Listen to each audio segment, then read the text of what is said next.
ini tidak ada positif, ini negatif buat beliau. Tapi saya yakin, ya, bukan negatif buat Pak Jokowi, justru negatif buat mereka. Kenapa? Karena mereka udah jadi tersangka. Itu kalau sudah tersangka, kalau presiden udah sama dengan orang bersalah gitu. Nah, tinggal sekarang saya masih menunggu mereka. Mereka kan sekarang katanya menolak restoratif justice. Saya bilang siapa yang menawarkan gitu. Makanya Pak Jokowi ngomong ke saya, hajar aja terus Farhad. Kalau ijazah saya palsu, saya akan larang Farhad bela saya. Pasti kamu kalah. Oh, itu pernyataan Pak Jokowi? Pak Jokowi ngomong itu. Wow. Tapi karena saya kuliah, saya sekolah, dan saya benar, lawan terus gitu. Lawan terus? Lawan terus. Tuntaskan apapun solusinya tetap di pengadilan. Gitu. Yang paling punya kepentingan dalam restoratif justice ini adalah Roy Suryo, Tiva, dan Resmond, dan anak-anak dan keluarga mereka. Maukah nggak bapak mereka jadi narapidana? Tanya. Oh, gitu. Nggak usah Rapli atau semua. Nggak, tanya ke anak. Kalau kalian izinkan masuk penjara, pasti masuk penjara. Nggak akan lolos ke depan peta politik. Siapa sih orang yang ingin tampil dan siapa yang akan tampil kan gitu. Untuk sekarang ini yang jadi superstarnya adalah Gibran.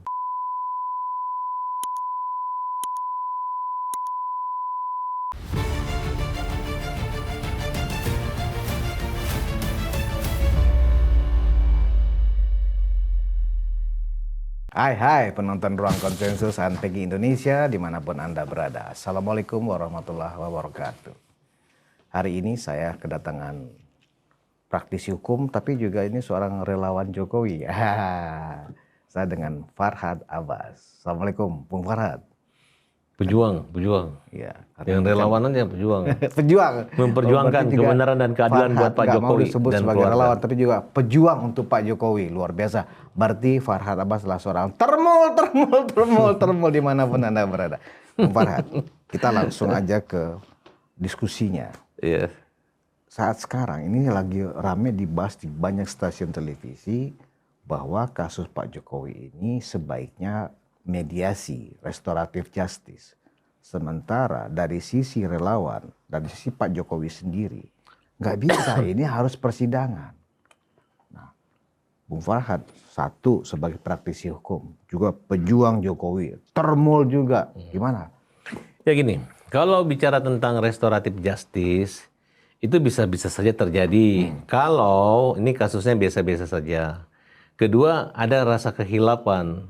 Kekhilafan? Ya, Siapa yang kehilafan khilaf? ya pelaku-pelakunya ini. Oh, jadi misalnya mereka merasa, aduh aku nggak nyangka ini masuk Emang Roy berita. Suryo pernah Roy Suryo, Tiva, Risman pernah Ini nggak ada. terungkap bahwa, aduh akhirnya kita hilaf ya? Ya, nggak pernah. Ada? Nah, nggak pernah. Oh, nggak Dan pernah. dia berkelakuan baik, kemudian udahlah. Tapi ini udah residivis, udah berulang-ulang kali, kemudian membuat penghinaan, membuat buku betul-betul memburukkan gitu. Jadi menurut saya tidak ada lagi istilah restoratif justice di sini. Justru yang aneh ini kalau orang udah melihat begini masih ada restoratif justice, ya nggak usah ada hukum ini semua. Kita tutup aja kantor polisi, kita tutup kantor jaksa, pengadilan. Setiap ada masalah restoratif justice. Nah, tapi untuk persoalan ini lain gitu, karena ini udah menyangkut yang disindirkan. Yang disinggung ini kan mantan Presiden Republik Indonesia yang memiliki hak imunitas, punya perlakuan khusus gitu. Itu presiden tuh bukan seperti orang biasa gitu. Selama presiden, Mantan presiden maksudnya ya? tapi waktu itu dia presiden, karena kan dianggap menggunakan jasa presiden. Selama Bapak Presiden itu bukan tertangkap tangan, bukan korupsi, dia nggak bisa disentuh gitu. Harusnya Refli Harun tahu itu persoalan. Gitu. Nah sekarang sudah nggak bisa disentuh, sudah di SP3, udah ada yang dihukum dalam persoalan itu, masih aja mereka nyerang-nyerang terus. Kalau nanti Roy Suryo masuk penjara, Tiva masuk penjara, Risma masuk penjara, terus disetik lagi orang-orang baru mengejek lagi. Di mana? Berarti pertanyaannya, berarti kewibawaan hukuman kita nggak ada dong. Kewibawaan hukum? Iya, kewibawaan hukum nggak ada.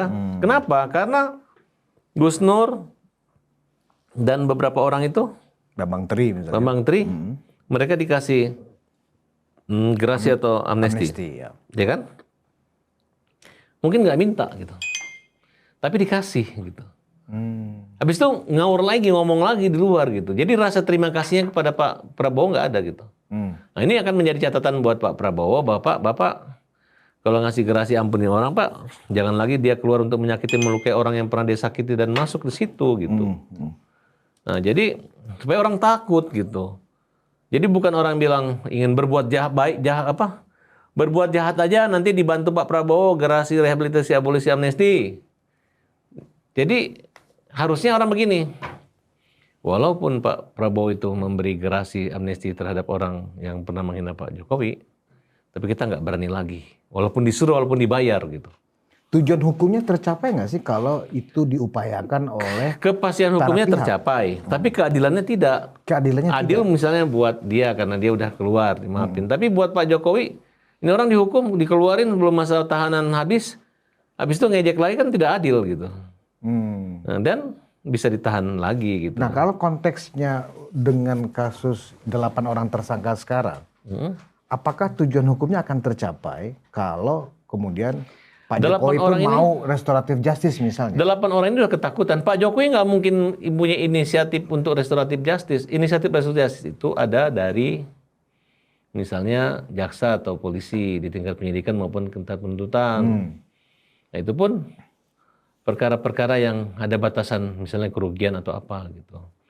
Tapi kalau dalam perkara ini, saya sebagai katakan pejuang keadilan buat Pak Jokowi, saya merasa memang harus dihukum mereka ini. Harus dihukum. Dihukum. Kalau perlu, persidangannya jangan lama-lama.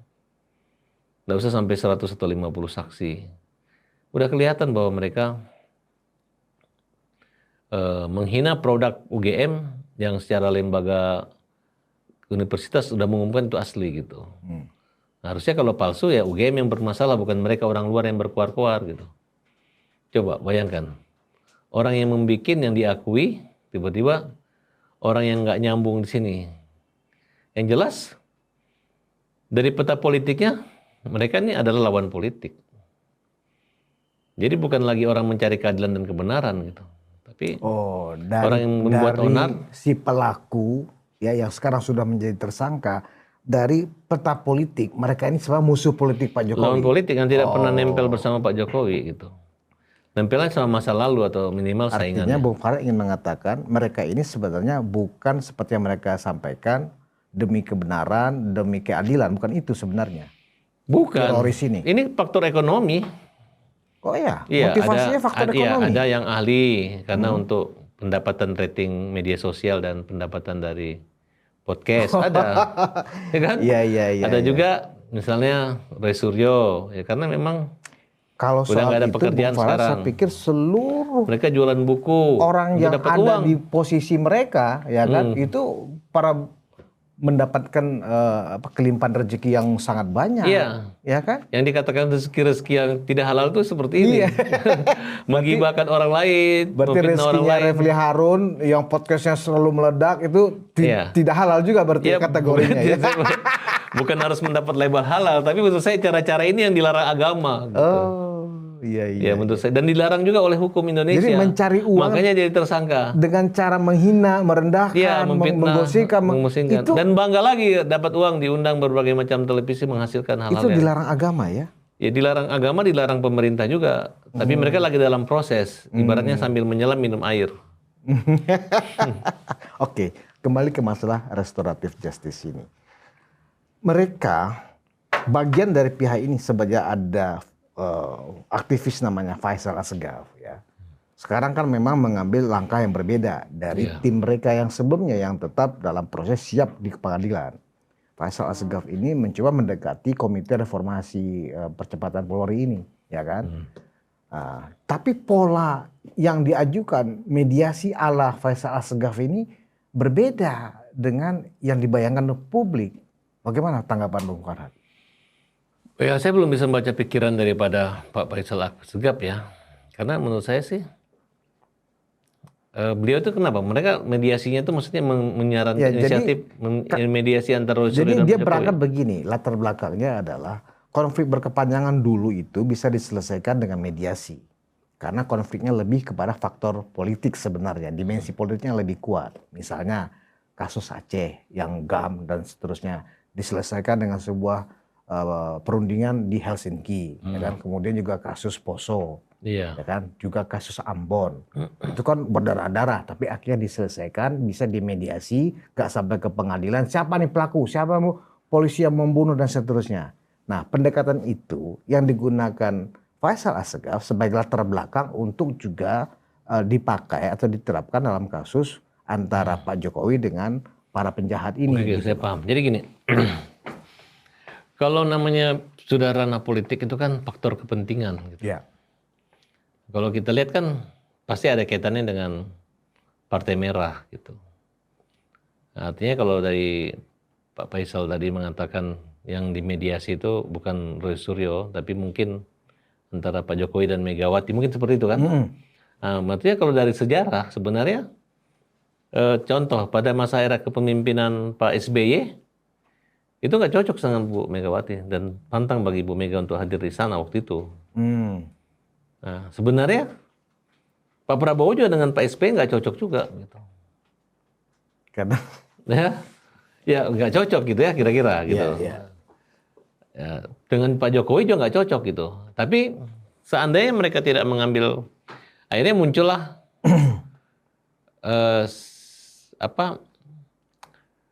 ketergantungan atau keterkaitan dengan militer. Nah, akhirnya sekarang Partai Demokrat ya bergabung dengan Pak Prabowo. Nah, tetap aja belum mix dengan PDIP gitu. Nah, berikut Pak Jokowi yang dilahirkan atau karya daripada PDIP, ya walaupun pemilihan rakyat, tapi kalau secara kepentingan politik mereka sekarang bersatu karena Pak Prabowo. Tapi kalau dari latar belakang sejarah, tetap Pak Prabowo masih pro dengan Pak. Ini masih 50-50 lah kira-kira gitu. Pak Prabowo masih pro ke Pak Jokowi kan? Dengan Pak Jokowi Ya. full 100% kalau menurut saya. Sedangkan Pak Ibu Megawati masih punya ketergantungan, termasuk rasa terima kasih diberi amnesti Sekjennya. sekjennya. Oke. Nah, jadi di sini sangat kental, ini akan terus terjadi karena belum damainya itu masih di depan publik aja, dipublishnya damai, tapi ternyata tidak gitu. Nah, inilah gejolak-gejolak ini yang saya baca bahwa kasus sebesar ini kok nggak bisa diselesaikan gitu. Kalau macam dulu kita ribut nih sama Ahmad Dhani, tinggal udah ya jangan ribut lagi ya. Habis itu kita nggak pernah ribut lagi. Karena saya pernah disidangkan, Ahmad Dhani disidangkan, Ahok disidangkan, kami nggak pernah lagi itu 3 orang. Kenapa? Ya karena waktu itu pernah ya, iya, Bung pernah Far dengan kita. Ahmad Dhani ya. Jadi semua Itu Pak Ahok mediasi dihukum akhirnya 2 ya. tahun 8 bulan, Dhani 2 tahun 8 bulan. Yang ribut sama saya, siapa lagi? Ariel 2 tahun 8 bulan juga. Saya ya enggak masuk saya gitu kan. Mereka marah sama saya gitu kan. Ya karena saya bicara ya kepolosan dan ketulusan aja gitu. Bukan asal ngomong asal tulis gitu. Berarti opsi yang ditawarkan oleh Faisal Assegaf justru yang melakukan mediasi itu bukan para tersangka ini, tapi diwakilkan oleh. Jadi bertemulah menurut Faisal Assegaf ini, Pak Jokowi melihatkan ijazah ini ke Bu Mega. Ini Bu ijazah asli. Karena apa? Bu Mega, karena Bu Mega lah sebagai ketum partai yang mendaftarkan pada saat Pilpres 2014. Iya. Kenapa SBY, ya kan? Menurut Faisal Assegaf ini, versinya dia, karena pendaftaran itu terjadi pada saat SBY masih presiden 2014 akhir kan gitu loh. Nah, makanya ditunjukkan kan Suryo dan kawan-kawan kan minta tunjukin saja. Nah, tunjukin ke orang-orang yang memang kompeten. Nah, ketika tokoh-tokoh ini sudah melihat, oh ya asli Pak Jokowi ada, Bu Mega, oh ya asli. Pak SBY juga, oh iya ternyata asli. Kemudian mereka declare ke publik, saya sudah melihat, sudah meyakini bahwa ijazah Pak Jokowi memang asli, beliau adalah lulusan Fakultas Kehutanan UGM. Itu yang ditawarkan oleh Faisal Assegaf. Nah, pertanyaannya adalah apakah dengan format opsi mediasi seperti itu ya, teroris ini nggak akan bertingkah lagi gitu loh. Itu yang nggak ada jaminannya ya kan? Nggak ada kemungkinan, nggak ada korelasinya sebenarnya. Nggak ada korelasinya. Iya, kalau misalnya antara Pak Jokowi dengan Bu Megawati kan, Pak Jokowi udah nggak punya kekuatan politik, nggak punya partai. Bu Mega ketua umum partai besar. Gitu. Nah, justru di sini kita jangan mengkait-kaitkan yang tidak nyambung. Sebenarnya yang lebih nyambung ini, ya ada. Kalau menurut saya seperti yang digosipkan selama ini gitu. Misalnya gini, kalau lihat ke depan peta politik, siapa sih orang yang ingin tampil dan siapa yang akan tampil kan gitu. Untuk sekarang ini yang jadi superstarnya adalah Gibran. Superstarnya Iya. Gibran. Kenapa Bung Farad mengatakan Beliau Gibran wakil sebagai presiden, superstar? wakil presiden. Bukankah superstar harusnya presiden dong? Ya bukan maksudnya untuk generasi selanjutnya kan. Oh, untuk generasi selanjutnya. Iya. Oke. Dan usia gitu. Nah, jadi yang ditembak itu kan bukan hanya ijazah, tapi mulai putusan Mahkamah Konstitusi. Oke, tunggu dulu. Sebelum ke sana, saya minta penegasan dulu dari Pak Farhad. Jadi opsi Faisal Asgaf itu masuk akal untuk diterapkan atau dimungkinkan untuk dilakukan atau sama sekali tidak? Sama sekali tidak ada kaitannya gitu. Karena Artinya opsi itu ngawur ya? nggak mungkin Nggak gitu. mungkin. Justru kalau memungkinkan, seandainya Roy Suryo ya tip teroris ini dibawa keluarganya seperti tiba yang saya laporin kemarin itu Oh, saya juga lupa Tiwor, kasusnya Pak. iya yang saya laporin Ya, pidana kasusnya itu. Pak Farhad ya Tigor, kan? Tigor siapa? Oh, Betor. Betor itu istrinya datang ke saya. Pak, kami pusing, Pak. Takut Pak Betor di penjara nanti, Pak. Kami sudah susah gitu. Untuk biaya anak sekolah aja berat gitu. Anak aja mau kerjanya nggak bisa kerja gitu. Jadi istrinya yang bawa ke kita maafkan, makanya kita cabut gugatan perdata. Dan sebenarnya dengan gugatan perdata itu saya mengajak, ayo kita buktikan kehadiranmu dengan kita buktikan ijazah Pak Jokowi. Mereka nggak mau datang. Mereka mau seenaknya gaya dia gitu. Kayak ngancam Pak Jokowi takut. Nah, kita benar ya. Walaupun kita mediasi ini, sebenarnya Pak Jokowi itu kalah. Gitu bisa gitu. Makanya Pak Jokowi ngomong ke saya, hajar aja terus Farhad.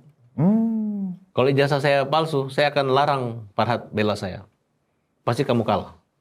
Oh, itu pernyataan Pak Jokowi? Pak Jokowi ngomong itu. Wow. Tapi karena saya kuliah, saya sekolah, dan saya benar, lawan terus gitu. Lawan terus. Lawan terus. Termul harus ingat ini Ingat itu pernyataan ya. Farhad, ya kan? Kalau- lawan terus karena Pak Jokowi mengatakan saya yakin ya saya palsu, karena itu Farhad lawan terus. Ya. Ini statement bagus ini, Ya, jarang betul. muncul ini statement ini. Ya saya kan ke Solo ketemu Pak Jokowi. iya.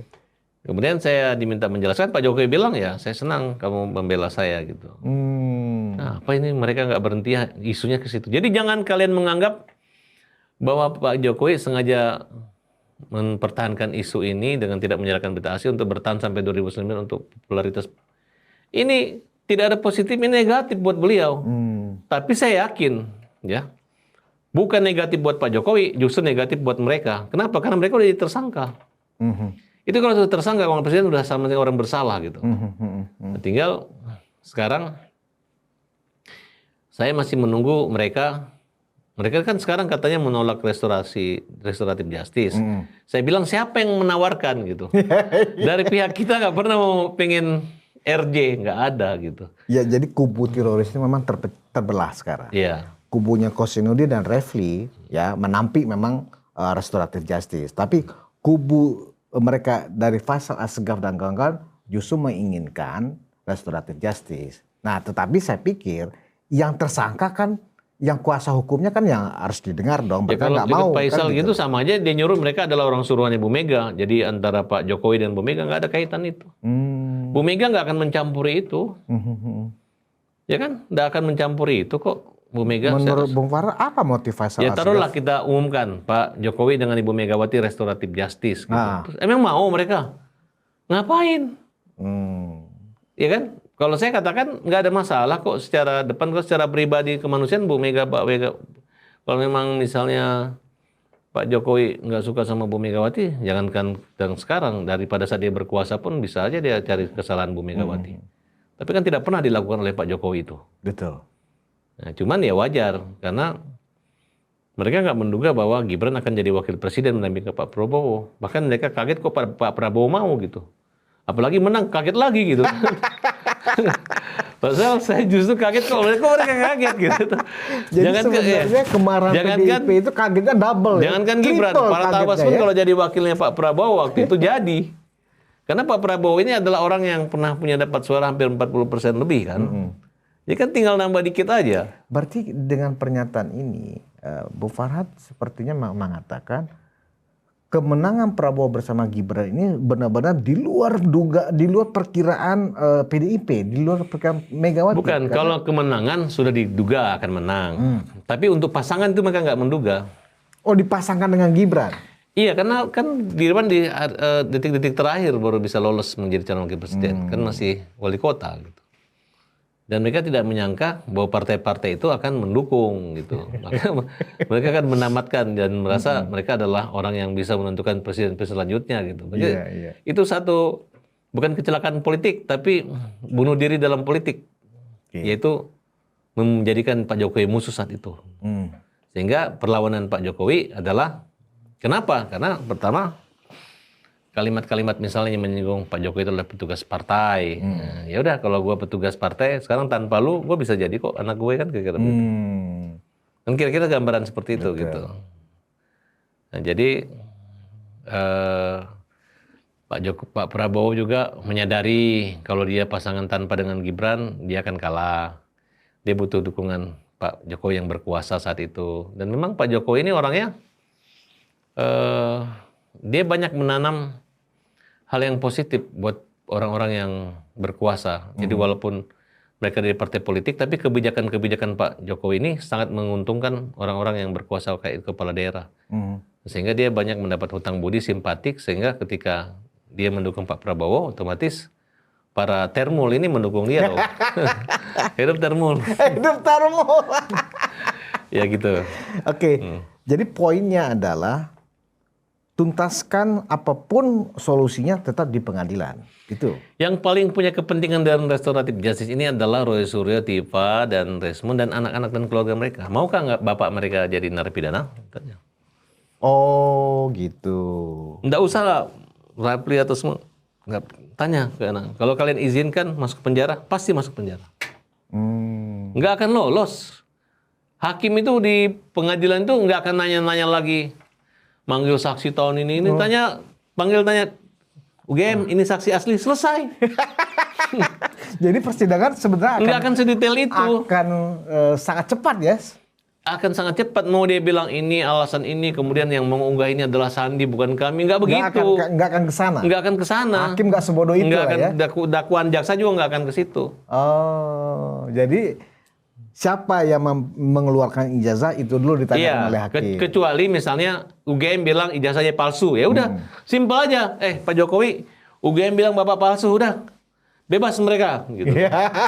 Tapi kalau UGM bilang ini asli, ya udah. Pasti mereka terkena seluruh pasal-pasal yang disangkakan ke mereka. Iya pasti, kan simpel kok. Bahwa kemudian ini ada. Jangankan itu. Egy Sujana aja ngaku saya pengacara juga jadi tersangka. Keterangan ahli yang mengatakan bahwa secara digital forensik bahwa ini palsu dan seterusnya nggak akan didengar oleh majelis hakim. Nggak akan didengar karena bagaimana berhadapan dengan UGM yang mengeluarkan, ya kan? Jangankan ijazah palsu. Kalau misalnya UGM bilang ijazahnya aslinya hilang, dibikinin sekarang lagi bisa. Yang penting pernah tercatat sekolah di sana. Dan diakui ya kan? Ini kan namanya pendidikan, apalagi beliau memang pintar jadi presiden. Pendidikan ini kan bukan satu alat kejahatan. Kecuali misalnya dia memasukkan ijazah SMA untuk merampok bank. Boleh lah kan? Betul nggak? Betul kan? Bung Farhad ini lama-lama lucu juga. Iyalah, maksud saya ijazah ngapain? Ya kan? Kecuali misalnya dia nggak bisa membaca, ya kan? Tiba-tiba bikin ijazah sendiri di pasar pramuka, itu benar gitu. Berarti iya, masa ada ijazah yang dituduhkan di pasar pramuka diakui UGM? Kan nggak mungkin. Sekarang udah diakui UGM masih dibilang pasar pramuka, kan nggak benar gitu. Makanya Bitor KO dia gitu. Berarti ketika itu memang UGM satu kali pernyataan aja bahwa didengarkan oleh majelis hakim, ini kami sudah selidiki, kami sudah investigasi, dan kami sudah kaji, ini asli Pak. Kata rektor atau pihak UGM ke majelis, selesai kan? Ya, Nah, selesai. berarti yang akan diproses selanjutnya oleh persidangan adalah Ya, kalau misalnya itu bohong, pencemaran, penghinaan yang mereka lakukan ya. kalau misalnya mereka gak yakin sama rektor, ya laporin aja rektornya pidana. Biar rektor dengan dosennya masuk penjara kan? Iya, iya, iya. Kau palsu, kau bilang kan begitu Iya, hukum. iya, iya.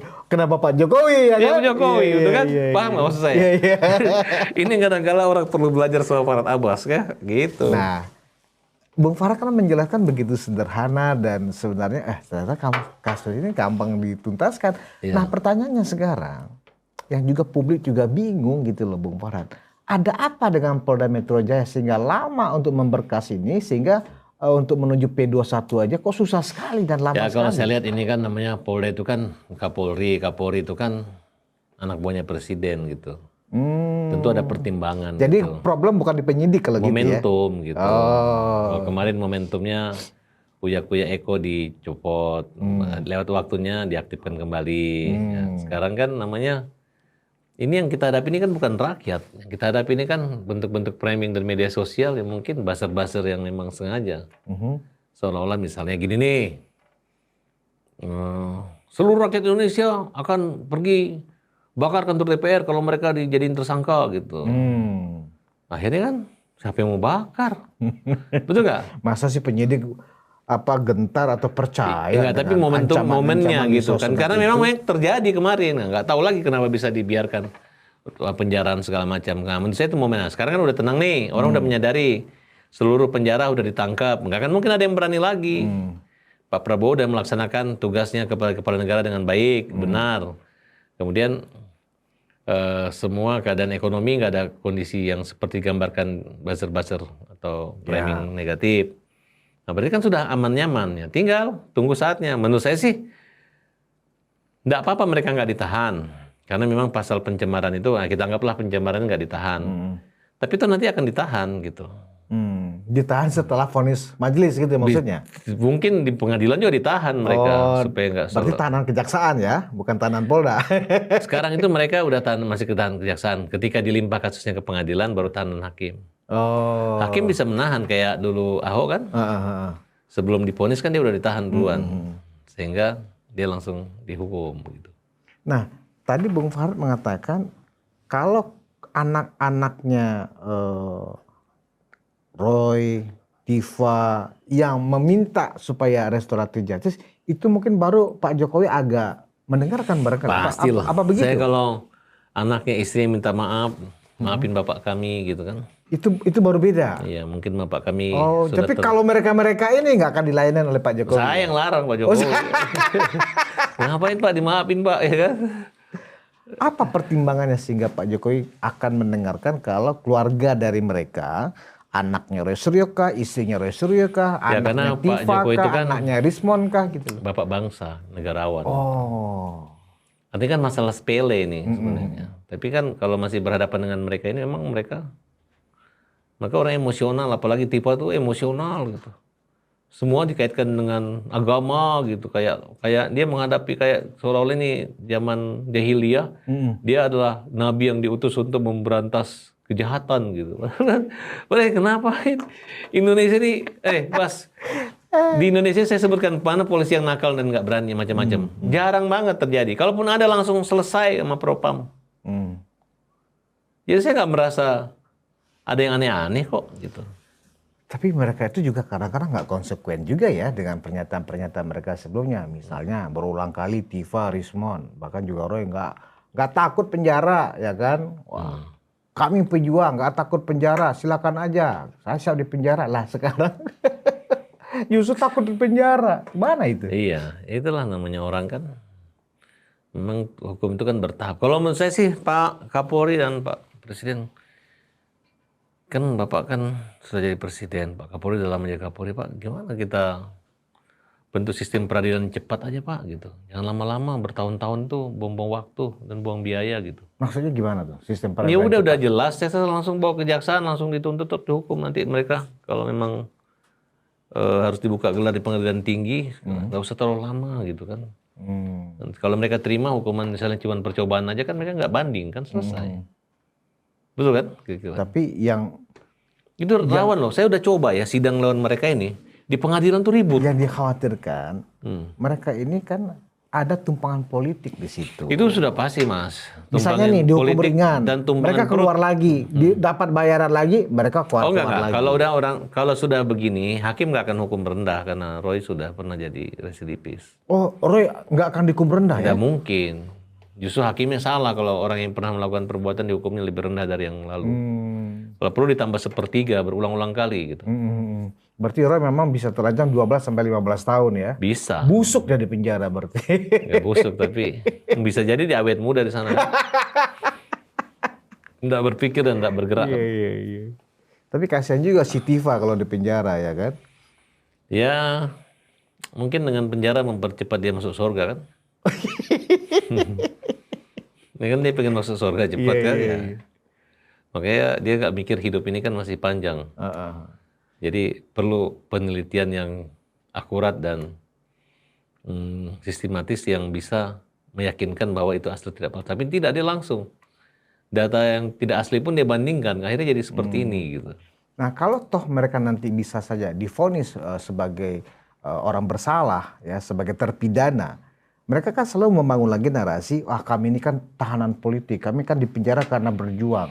Sebenarnya mereka ini nanti kalau divonis oleh majelis hakim sebagai bersalah melakukan penghinaan dan pencemaran nama baik, apakah terpidana murni ya sebagai orang residivis atau ini tapol sejenis itu? Enggak ada.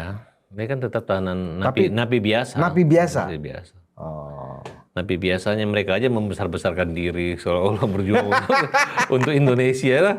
Jelas-jelas yang berjuang membangun Indonesia itu Pak Jokowi gitu, bukan dia. Saya tanya, apa yang dihancurkan Pak Jokowi tentang Indonesia? Pak Prabowo aja acung jempol hormat kok gitu. Ya kan? Betul nggak Mas? Sampai utang WUS pun itu bukan utang pribadi Pak Jokowi. Itu persetujuan dewan itu. Seluruh dewannya semua masih ada semua di sini. Kenapa disalahin Pak Jokowi kan? Tapi Mas, saya itu kemarin naik WUS itu ya. Itu saya bangga gitu kita punya itu. Dulu LRT dulu nggak jadi gitu. Gara-gara Pak Fauzi Bowo dulu alumni Jerman, dia nggak mau produk Korea gitu. Sampai saya sempat protes, Bapak, kenapa menggagalkan ini kan namanya lambang kota gitu. Kayak Malaysia punya, kenapa Indonesia nggak punya gitu. Kita harus bersyukur. Nah, saya nggak tahu apa benar itu utang 100 triliun atau berapa, cuma 10 triliun. Tapi kan dibesar-besarkan orang. Nah, tapi yang jelas walaupun banyak pekerja tenaga asing, Cina di situ, tapi masih banyak kok karyawan Indonesia. Pada saat mereka kumpul pakai baju seragam di restoran, saya duduk, gitu. Saya pikir, wih, gila nih, mereka kuasai sendiri nih. Gitu. Ternyata pindah, Mas. Mereka menjauh untuk menyerahkan ke kita, dianggap kita raja di situ. Saya bilang, boleh juga ini, mereka punya etika, ya kan? Benar. Itu saya alami loh kemarin. Mereka nggak menyadari itu bagian daripada kenyamanan saya untuk duduk di WUS. Ada 2-3 orang nggak bergerak, tapi yang lainnya bergerak gitu. Jadi misalnya di restoran, tiba-tiba dia duduk kan, berarti kan penuh kan duduk itu di gerbong 5 itu. Nah, harusnya kalau kita musir kan nggak mungkin. Hanya saya juga tidak membuat gerakan saya akan mengambil tempat atau mengusir mereka, tapi begitu saya tidak mau mereka pindah, gitu. Ternyata mereka pindah, memberi kesempatan sama yang jeli gitu. Nah itu kan saya mengatakan bahwa kita masih menjadi tuan rumah di teknologi negara lain. Mungkin perjanjian kita dan memang mereka bisa menyesuaikan dengan iklim atau bumi Indonesia. Nah justru kita yang aneh, sudah dibantu, sudah dibangunkan, masih ngejek-ngejek kan kira-kira seperti itu. Betul nggak? Indonesia ya. Indonesia jangan begitu gitu. Tapi itu bukan Indonesia. Sebenarnya itu hanya beberapa orang aja. Sebenarnya saya yakin itu bukan termol yang bersikap seperti itu. Saya yakin itu para keledung gitu. Kalau termol kan tertib semua, ya kan acuannya selalu kepada teladannya kepada Pak Jokowi kan gitu. Itu dia itu namanya mapret. Apa tuh? Mantan kampret. Maksudnya yang tidak ikhlas sama Pak Prabowo kan gabung dengan Gibran gitu. Nah, sekarang kan terakhir nih Bung Farhad. Setidaknya dari pernyataan Bung Farhad, no way untuk restoratif justice ini harus tetap ke pengadilan. Iya. Nah, apakah nanti ada masalah nggak sih ketika misalnya 2 Januari kan sudah berlaku KUHP baru ya kan? Iya. Nah, sementara kasus ini ya kan seluruh pasal-pasalnya ya itu menggunakan KUHP lama. Nah, nanti pada saat memang ini bergeser sampai Januari prosesnya dan anggap saja mungkin persidangannya Februari ya kan berarti kan otomatis sudah KUHP baru. itu perlu penyesuaian pasal-pasalnya, dan itu apakah membuat masalah baru nggak sih dalam proses pemberkasannya nanti di pengadilan dan di kejaksaan? Oh, saya rasa enggak. Itu kan Enggak ya? perbuatannya kan, tempusnya kan memang masa 3 tahun pemberlakuan itu gitu. Tetap aja nanti digunakan pasal lama, tapi dikaitkan, dijontokan dengan pasal baru, undang-undang baru. Oh, justru dijuntokan saja. Dijuntokan saja, dan ada kaitannya, dan mereka juga diberi keringanan untuk memilih hukuman tuntutan yang meringankan mereka. Jadi ada asas, apabila ada 2 peraturan itu dipilih yang meringankan. Misalnya kalau yang meringankannya ternyata ancaman hukuman yang lebih ringan di undang-undang lama, mereka bisa menggunakan undang-undang lama. Gitu. Jadi nggak ada masalah ya? Nggak ada masalah. Nggak ada masalah. Dan kalaupun ternyata dalam KUHP baru mengatakan harus bukan laporan ulang atau buat LP dan itu baru, tetap akan membuang-buang waktu. Tapi hukumnya nggak seperti itu. Saya tetap optimis bahwa dalam sejarah pembuatan undang-undang nggak ada yang pernah batal hanya gara-gara itu gitu. Tentu ada pemberitahuan gitu. Gitu. Aman. Aman ya. Bahkan sebenarnya makin berat, tapi saya nggak mendoakan makin berat. Tapi beda-beda tipis ringan beratnya gitu. Dan Bung Farhad hingga sekarang memang merasa bahwa ini memang Pak Prabowo yang banyak juga dikeluhkan oleh para termo, kok Prabowo membiarkan sih kasusnya berlama-lama. Menurut Pak Farhad, Pak Prabowo dalam hal ini tetap menjaga sebenarnya ya. Bukan membiarkan Pak Jokowi dihina, dicemarkan dalam kasus ijazah palsu ini. Pak Prabowo tidak mencampuri urusan hukum gitu. Kalau sebenarnya kalau Pak Prabowo mencampuri gampang aja. Tinggal Pak Prabowo panggil Pak SBY kan. Panggil AHY kan. Loh, kok panggilnya SBY dan panggil Pak AHY? Panggil Pak SBY. Kira tadi panggil Pak Sigit gitu loh, Kapolri. Ya, kenapa kok panggilnya SBY? Ini menarik ini ya. Yang ngelawan Pak Jokowi kan anak-anak buahnya Pak SBY. Betul nggak? Ngapain manggil Pak Megawati? Emang Bu Megawati bisa menghentikan Roy Suryo? Apa yang akan bisa menghentikan Denny? Pak Prabowo akan bicara apa ke mereka? Denny bisa menghentikan siapa lagi yang? Udahlah Pak SBY, stop, gitu.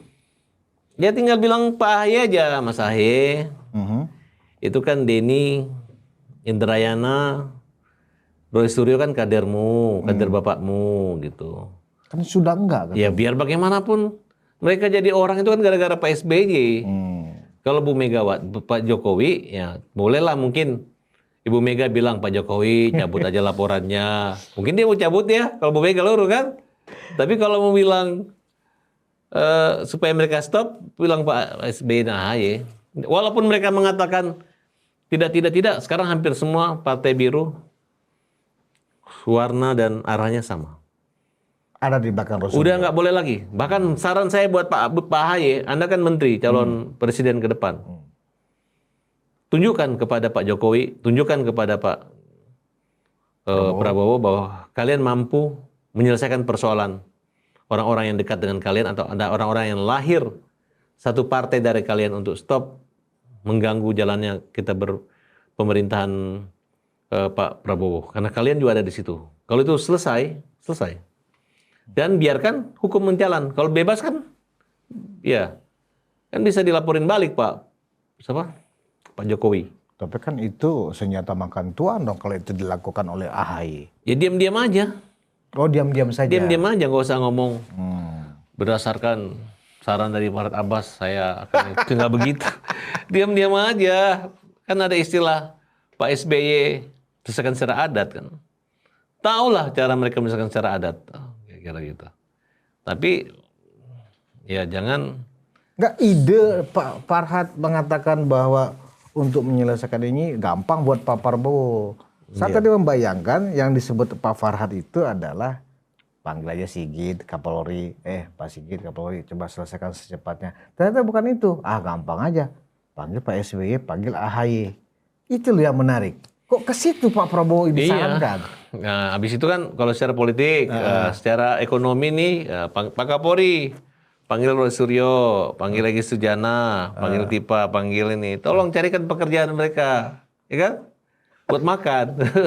Kalau perlu bahlil, kasihlah tambang mereka kan. Ya kan, tolong bangun tambang, jangan Ini sampai saran serius atau saran bercanda? saran ini? serius. Saran serius. Ya kan? Sayang loh kamu mantan menteri, kamu pengacara hebat. Hmm. Kamu ini kok nggak bisa urus sana, jadi pengawas, jadi komisaris di sana. Awasi biar nggak ada korupsi gitu. Ngapain ngurus yang membuat kalian masuk penjara? Hmm. Ya kan? Makanya ke depan Pak Prabowo jangan milih menteri-menteri yang tidak pintar Tapi diplomasi dan pelit. dari yang Bung Farhad sampaikan itu, kenapa kok yang dilakukan atau yang disarankan Pak Prabowo itu bukan pro justisia, tapi justru membuat ini damai gitu loh. Yang disarankan siapa? Yang disarankan Pak Prabowo kalau ketemu dengan AHY, dengan SBY, ya kan? Udah selesaikan saja Ya lah. ngapain? Sebenarnya kan sudah benar damai. Mm-mm. Ini kan bukan persoalan apa. Kalau dia punya bukti bahwa Pak Jokowi korupsi lebih enak. Mm. Enak hajar Pak Jokowinya kan. Tapi susah juga mau menangkap korupsi kalau presiden. Mm. Kecuali dia tertangkap tangan gitu. Nah, tapi kalau misalnya menyarankan damai, Bukan, kenapa nggak Presiden segera tuntaskan kasus ini secepatnya? Polri ya berkas segera kalau memang ada bukti bawa ke persidangan, atau kalau tidak ada bukti SP3, seperti itu maksud saya. ya sudah jelas kan, ada bukti kan, makanya dilanjut.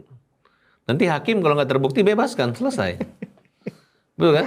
Tapi kenapa tadi Pak Prabowo dibayangkan oleh Bung Farhad panggil AHY, panggil SBY gitu loh? Oh Makanya- bukan, kan tadi Mas nanya nih apa solusinya. Ya saya tinggal panggil AHY, panggil Pak SBY, itu kan kader-kader Bapak. Oh mereka nggak di partai kita. Tapi kan namanya orang utang, bukan utang budi nih. Utang budi, Mas Budi. Betul nggak? Ini kan Indonesia. Saya tahu mereka punya kaki masih kuat-kuat kok. Jaringannya masih kuat. Kalau nggak kuat mana dihormati sama Pak Prabowo. Kuat sekali. Oh, Demokrat tuh kuat sekali ya? Kuat. Sekarang kan Demokrat kan termasuk orang yang banyak jadi bupati gubernur. Hmm.